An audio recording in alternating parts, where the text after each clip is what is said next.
السلام علیکم ورحمۃ اللہ وبرکاتہ۔ اعوذ باللہ من الشیطان الرجیم، بسم اللہ الرحمن الرحیم۔ آج کا لیسن ہم سٹارٹ کرتے ہیں۔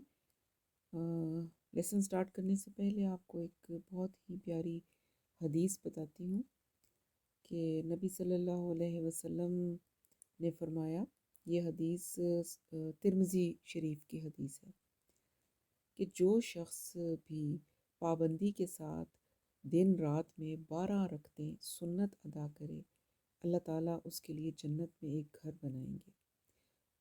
اور وہ کون سی 12 رکعتیں ہیں؟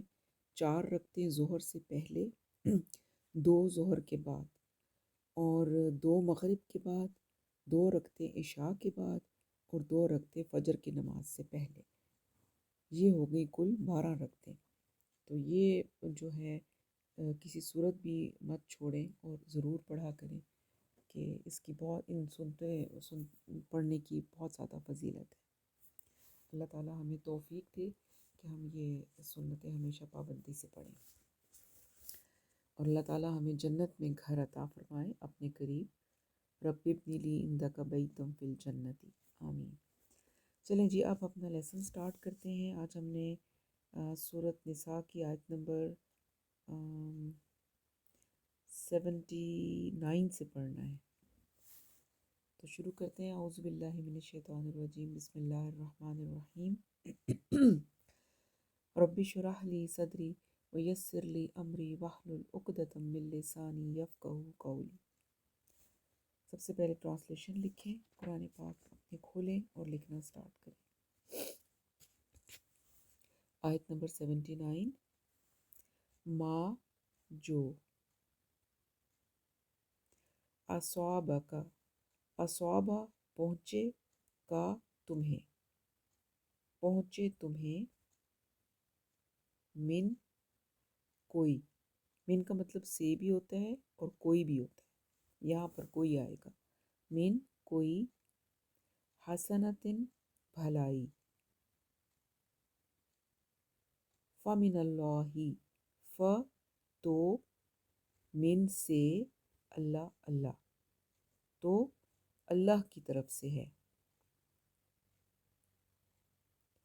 وا اور ما جو، اصابکا، اصابہ پہنچے، کا تمہیں، من کوئی، سیئاتن برائی، فمن، ف تو، من سے، نفسی کا، نفسی نفس، کا تمہارے، تو تمہارے نفس کی طرف سے ہے۔ وا اور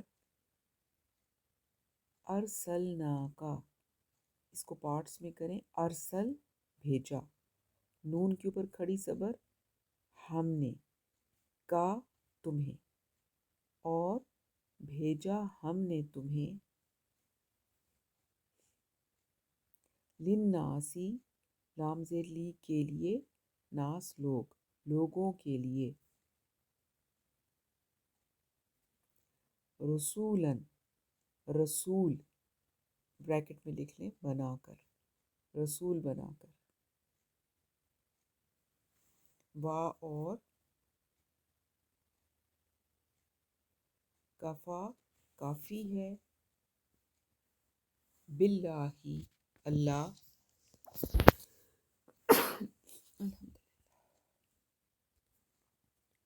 شہیداً گواہ،